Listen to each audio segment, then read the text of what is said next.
What's up, everyone? Welcome back to our channel, Everything Jax Real Estate.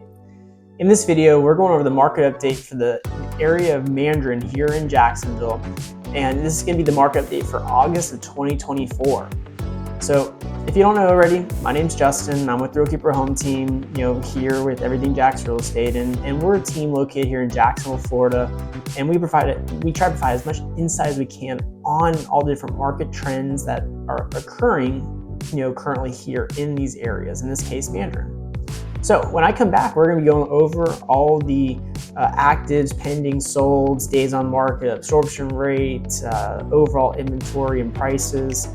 So definitely, stay tuned because you're going to want to definitely hear what I have to say.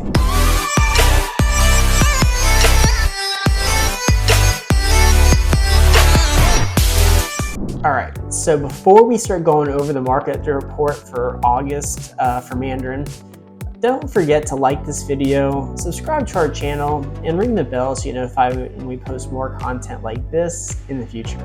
So to start off, the first thing we always like to look at with these market updates is what's going on with active listings, active homes in the market. And what we can see here is we can see that there was overall 1,359 homes that were active on the market in August.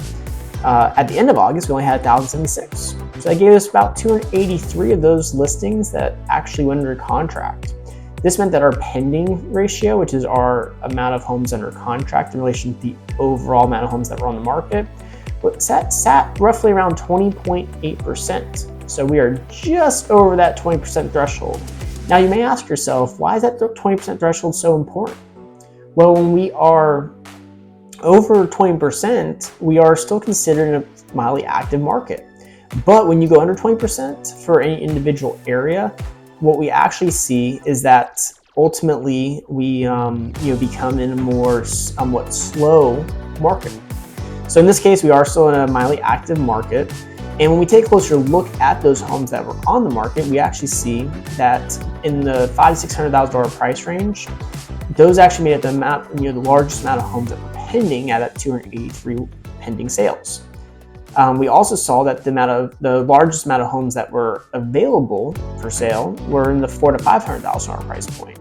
So what that tells us we are seeing currently that there are more homes going under contract at a higher price point than what typically we're seeing on the market as far as largest price range for amount of homes available. We also saw that the median list price for the area was sitting around $568,000 for the month of August.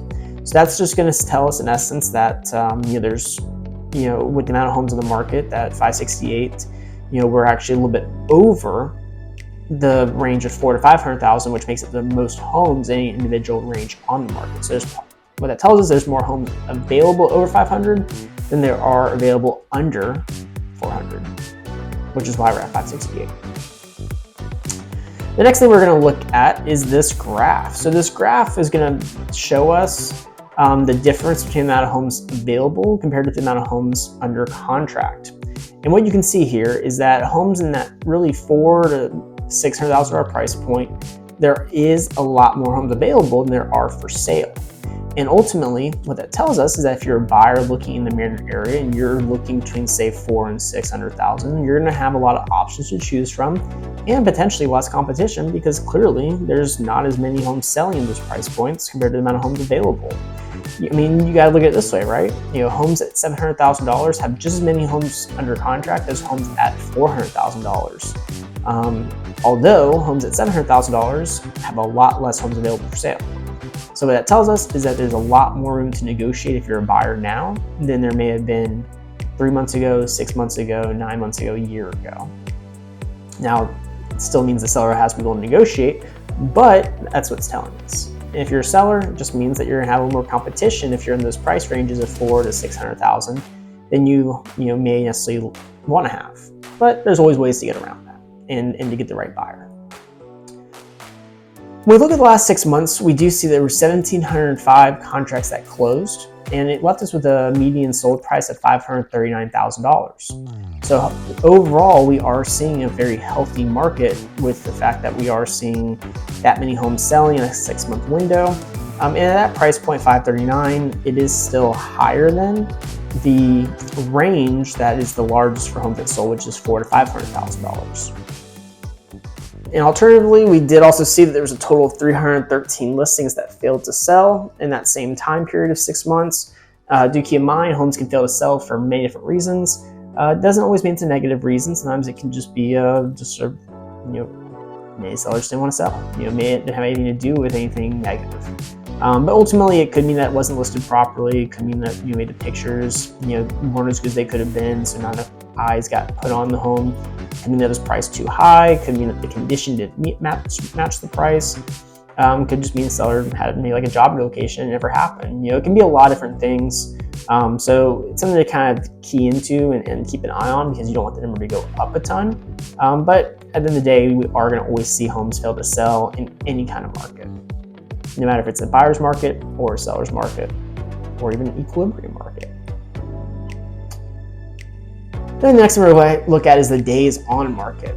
So for the days on market, what we can see here is that for all the homes that are still on the market as of now, they're sitting around a 68 median time on market. So what that means is there are going to be some that are less, there's going to be some that are more, but the median sits right around 68 days. So you are looking at roughly just over 2 months to get your home maybe sold based off these conditions. So what that tells us is that if you are looking to sell your home right now, do keep in mind it could take a couple months. Doesn't mean it's going to, but you want to always set yourself up for success, which means just take into account that it may take a little bit longer to sell now than it would have a year ago or 2 years ago.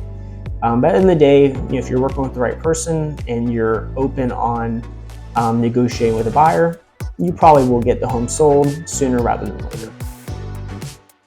Now, when we compare that to the homes that did sell, what we can see is, at least with a 6-month look back, homes that did sell took half that time at 34 days.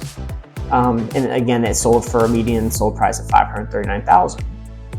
So what that tells us is that if you're priced properly, or your condition warrants the price, or both, ultimately you're not going to be on the market as long, and you actually are, as this shows, you're going to be on the market half the time as the homes that are maybe not priced properly, or condition doesn't match where the price needs to be for a buyer to move forward with it.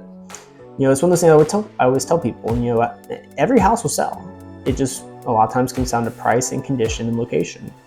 I always tell people too, if you were to tell me I could have a house in Mandarin for $100,000, $50,000 even, obviously, yeah, I would jump at it. But, at $350,000, for that same house, it changes things, especially with rates being a little bit higher, to go with that. So just something to kind of keep in mind. Everything does sell, just comes down to what price it sells at. Now we look at the last 30 days, what we are seeing is we are actually seeing a slight uptick in pricing to $542,500. We're also seeing a slight uptick on days on market. And so overall, what I'm seeing with that, what I can convey with that to you, the audience, is ultimately, yes, we are seeing a slightly higher price, but the days on market, in my opinion, when you're that close on price, becomes a bigger point of emphasis to look at. Because really what I look at that as, I see that as a stagnating market, being at $542,000, only a couple thousand higher than when you look at a 6-month look back.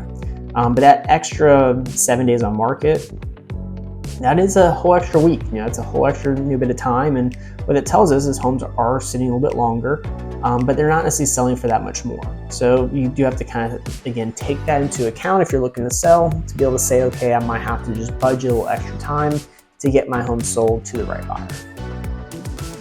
And then the next thing we're going to look at is the median listed sales ratio, which in this case was 98.2% for the area. This just pretty much means that sellers were getting roughly 98.2% of their asking price.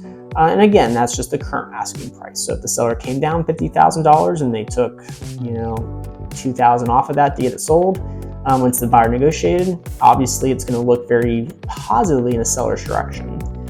Or if a buyer came in, let's say the house was worth $300,000, the buyer came in at $295,000, and they asked for the seller to contribute $15,000 worth of their closing costs, not going to take the closing costs, the concessions into account. So just something to keep in mind, something to remember with this is it tells us a story, but doesn't tell us always the full story. And then lastly, when we look at the absorption rate for the area, what we find is that Mandarin had 3.8 months of inventory for the last 6 months. And at 3.6 months, 3.8 months of inventory, that's still a little bit of a seller's market, but not really. You're starting to become a little more equilibrium market.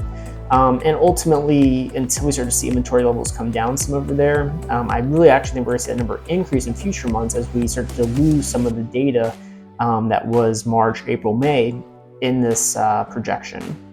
Because then this is the last 6 months is what got us to that 3.8. So I do believe we'll see that increase in future videos. And ultimately, again, it just means too that if no new homes at the market, Mandarin will be out of homes to sell in, let's call it 110 days. And then lastly, I like to always bring up this table just to really show how that absorption rate really takes into effect at different price points. And again, what it tells us, again, reds mean, if you see reds, it means it's a seller's market. If you see oranges, it means it's a somewhat seller's market. If you see yellows, it's somewhat of a buyer's market. And so ultimately what it tells us is that as the price point goes higher in Mandarin, so too does the trend of going from a seller's market to a buyer's market, at least up to $1 million. Now, as you go over $1 million, it does start to change some. There is going to be less buyers in those price points.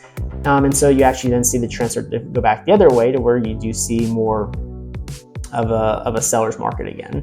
But ultimately, again, it does kind of show us that if you're under 400,000, you are going to be in a pretty heavy seller's market still, because there's just not as much homes available in those price points. But if you do have the ability to be over 400,000 up to $1 million, it's a little more of an equilibrium market. And so therefore, you're going to have more abilities to negotiate with sellers if you're a buyer. And if you're a seller, it just means you have to be more willing to respond to those negotiations. So all in all, just I think it's really good to keep in mind as we move forward the rest of this year, is just to see how that changes as we hopefully we'll start to see some interest rates decline and see what that does with the market as well. So that being said, that's going to wrap up our market update for Mandarin for August. In the link of this video is or in the description of this video is a link to my calendar. Feel free to schedule time for us to meet face to face or through Zoom if you have any questions, comments, concerns you just want to go over. Or my phone number is also in there too. Feel free to give me a call or text if you have any questions that I can help answer. At the end of the day, our goal is to provide as much value as we can to you, the audience, and give you a little bit of a behind the curtains feel of what's really going on with the market in these areas. So with that being said, I will see you guys again on the next market update report, and we will go from there. Until next time.